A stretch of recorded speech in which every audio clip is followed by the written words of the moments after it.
지루해도 시청하면 늘어가는 코인 경제 지식 출발! 안녕하세요, 찰리브라입니다.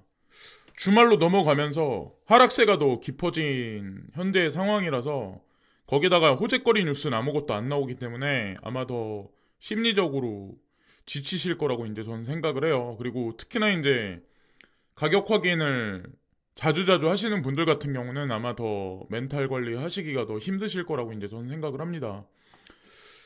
일단은 오늘 첫 번째 장면 여기 나와 있는 이걸 보시면 코인텔레그래프에 이 기사가 나왔거든요. 러시아 대외 무역에만 해당 뱅크 오브 러시아가 암호화 투자에 반대합니다. 이 얘기가 나왔어요. 그래서 그러면 기존에 러시아가 했었던 크립토 커런시에 관한 옹호하는 발언, 채굴에 관한 오픈하는 발언에 관한 건 전부 다 사라진 건가? 이렇게 의심을 할 수가 있지만 사실은 엄청난 비밀이 여기 숨어 있더라고요. 문장에. 보시면 개인들, 그러니까 국내에서 결제로 하는 것은 막겠다라는 얘기를 하는데 무슨 얘기를 하냐면 러시아 정부는 일반 러시아인을 위해 비트코인을 활성화하기를 원하지 않고 오히려 해외 무역 기관을 위해 독점적으로 사용하기를 원합니다.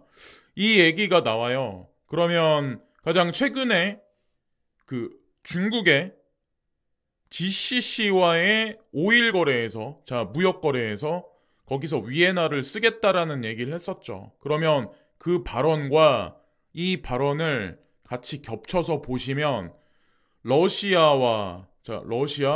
그리고 중국과 인도, 이들 국가의 공통점이 과연 무엇일까? 이미 비하인드에서는 국제 결제망이 연결됐다는 걸 아마 아실 거고, 개중엔 어떤 분들은 이제 저한테 지나가는 스캠 뉴스, 그러니까 아주 허접한 뉴스를 보시고 이제 저한테 물어보시는 분이 있어요. 중국인들하고 인도인들하고 국경 근처에서 짝대기 들고 싸웠다, 몽둥이 들고 싸웠다, 군인들이. 그래서 200명이 어떻게 다쳤다 이런 얘기들이 있는데, 여러분들은 어떤 생각을 하시나요? 그 뉴스를 보시면서. 군인이 총칼을 들고 싸우고 탱크를 들고 미사일을 들고 싸워야 그게 진짜 전쟁이지, 국경 근처에서 짝대기를 들고 싸웠다? 그거를 여기다가 붙인다? 과연 그게 의미가 있을까요? 이 거대한 흐름망에서? 그거는 이제 사람들을 한편으로는 그냥 직관적으로만 해석하시는 분들한테는 그게 페이크적인 뉴스가 될 거고, 저 같은 사람한테는 그냥 지나가는 아무 뉴스거리도 안 되는 그 정도밖에 안 될 것 같아요. 제가 이제 느꼈을 때는 그렇게 이제 느낍니다. 그래서 이거를 이제 그런 식으로 보시면 어떨까라는 생각을 하게 됐어요. 그럼 과연 향후에 중국은 아니면 인도는 과연 이 비트코인이나 가상자산에 관해서 국제 거래에서 과연 무슨 뉴스가 나올까 기대를 이제 하게 되는 뉴스였고, 디테일하게 나온 거는 이래요. 이거는 결국에는 막지는 못할 거야. 이런 얘기로 이제 마감을 했습니다.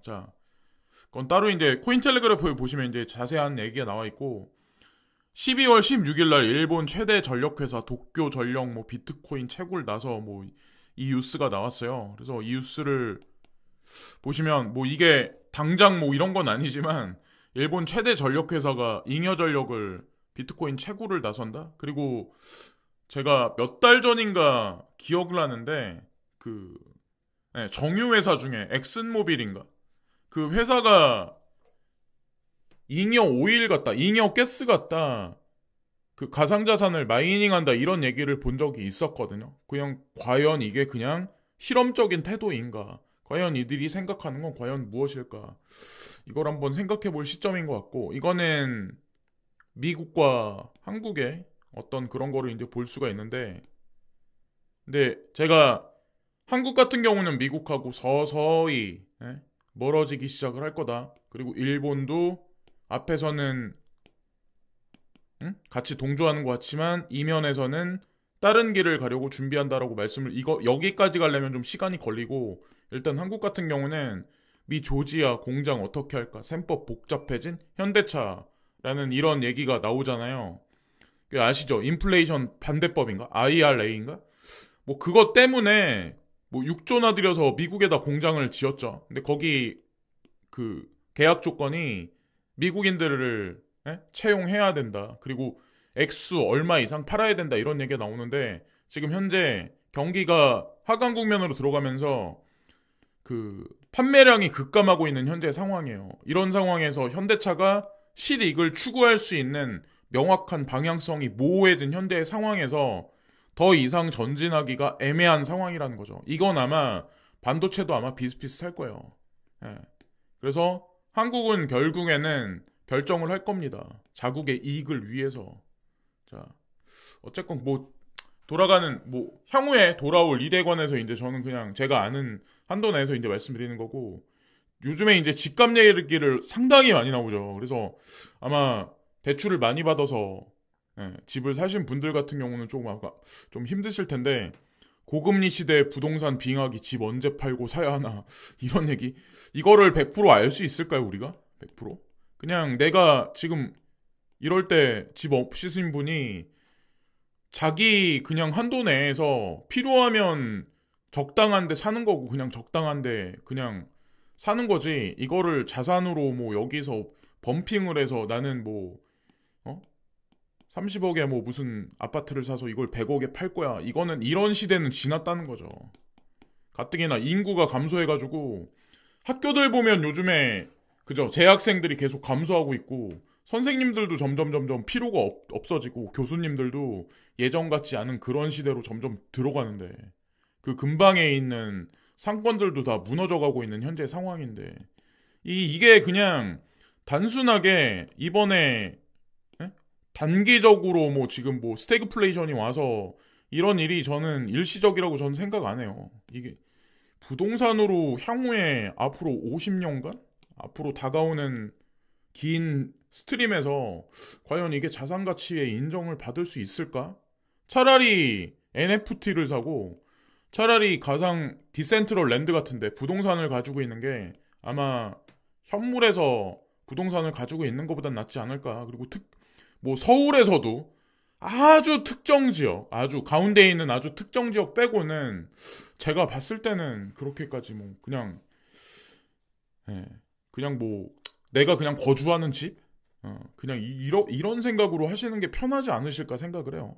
저는 가상자산 추종론자라서 좀 약간 한편으로 쏠린, 좀 어느 정도 약간 그런 게 없잖아 있긴 하지만, 그 뭐 흐름인데 전체적인 걸로 봤을 때. 그리고 미 당국이 월가 가상화폐 폭락 후 코인 투자 관심 크게 줄어, 뭐 이런 얘기가 나왔어요. 그래서 제가 이걸 보면서 아니 뭐 이런 얘기 물론 나올 수 있어요. 근데 여기 이제 중요한 발언을 한마디 하세요. 그것도 이제 블룸버그 통신을 통해서 미 당국에서 이런 얘기를, 가상화폐에 대한 호기심이 많이 사라졌다. 뭐 이건 사실적인 얘기.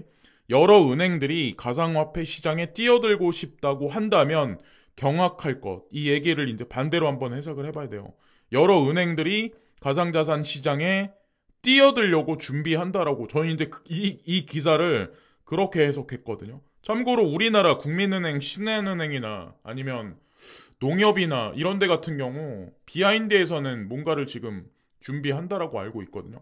그 가장 이제 가까운 실례가 카카오페이? 카카오뱅크는 뭔가 지금 현재 언급이 없지만 카카오페이가 가상자산 서비스를 한다. 그렇다고 뭐 팔구사구로 하는 건 아니지만 일단은 그거를 내가 투자한 코인에 관해서 그거를 연동시켜 놓는다는 자체가 의미가 되게 깊은 거고, 향후에 아마 토스도 뭐 종합금융 서비스를 사람들한테 이제 막 하지만 엔트파이낸셜이 비하인드에 있기 때문에 그들도 아마 카카오페이랑 비슷한 아마 전략으로 그런 거를 아마 발표하지 않을까라는 생각을 합니다. 자, 그리고 3차 대전 위기 초래, 우크라이나 전쟁, 인플레, 에너지난, 전 세계 뭐 파장, 2022년 결산. 여기서 이제 핵심이 뭐냐면, 이번에 이 분쟁이 터지면서 사실상 가장 중요한 거는 스위프트로부터의 제재죠. 달러를 이제 배제시킨 거죠. 달러 결제에서 배제시켰다. 스위프트 1.0에서 러시아를 배제시켰다. 이게 또 더 크게 나가면 오일 거래, 전세계 오일 거래에서 사실 스위프트 1.0이 빠진 거죠. 이게 핵심이라고 보시면 되고, 과연 2023년에는 과연 이 스위프트 1.0의 와해를 위해서 과연 무슨 일이 벌어질까? 저는 그것도 궁금해지네요. 점점. 그리고 미국, 유럽, 중앙은행이 피봇이 없다. 디플레이션 위험 진행형. 핵심은 이겁니다. 경제는 꼬꾸라지고 성장할 기미가 안 보이고 많은 실업자가 나오고 있는 상황인데, 미국 연준은 실업률은 괜찮은 것 같은데, 실업자 청구자 지수 내려가고 있고 많은 사람들이 취업을 하고 있는데, 이것만 가지고 계속 이걸 반복하죠. 영란은행하고 보면 G7, FOMC부터 ECB, 뱅크 오브 잉글랜드까지 인플레이션 억제에 올인한다. 그래서 금리 인상을 지속하겠다. 한마디로 억지죠, 억지.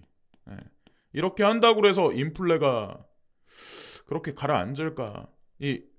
미국은 자국 내에서 생산업을 상승시키고 자국 내에 있는 미국인들을 취업시켜서 인플레이션을 하락시키겠다고 하는데, 미국 내에 있는 사람들이 연봉 수준이 중국인들보다, 인도인들보다 낮을까요? 과연 이것이 장기 프레임으로 봤을 때 미국의 인플레이션을 낮출 수 있을까요? 물론 2023년에 일시적으로 주식시장이 반등은 할 수 있다라고 저는 생각을 해요.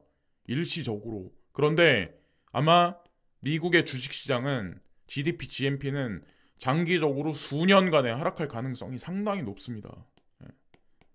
이거는 나중에 시간이 얘기를 해줄 거예요. 저한테 이제 당신 또라이 아니냐? 미국에서 금리 인상하다가 금리 동결하다가 금리 인하하면 다시 돈을 풀 텐데 어떻게 경제가 계속 꼬꾸라지겠냐, 미국이 가만히 있겠냐라고 이제 저한테 말씀을 하시겠지만, 제가 이 방송 내에서 지금 현재 말씀 못 드리는 부분도 한편으로는 있어요. 그거는 이제 각자 이제 생각을 한번 해보셔야 되는 부분인 것 같습니다. 기존에는 기존 경제 시스템에서는 돈을 긴축할 때와 돈을 풀 때와 그게 정확히 인플레이션을 일으키고 디플레이션을 일으키는 거에 정답이 됐었어요. 근데 지금 현재 상황은 이게 정답이 될 수 없는 현재 상황이라는 거죠. 이거는 달러의 수명하고도 연결돼 있는 얘기이기 때문에 이거를 단순히 그냥 단지 돈을 푼다 안 푼다 여기에 포커스를 맞추면 놓치는 부분이 전 있을 거라고 전 생각을 합니다. 어쨌거나 중요한 건 달러 이후에 화폐 시스템에서는 위에나가 기축이 아닙니다. 위에나가 기축이 될 수도 없고, 그 이후에 과연 무엇이 될까? 비트코인이 될 것이라고 저는 이제 명확하다고 저는 이제 생각을 하거든요. 그리고 그 외에 가상자산들이 아마 자산 시장에서는 가장 우뚝 서지 않을까라는 생각을 해요. 자, 여기까지 말씀드리면서 오늘 방송도 마치겠습니다. 오늘도 좋은 하루 되세요. 감사합니다.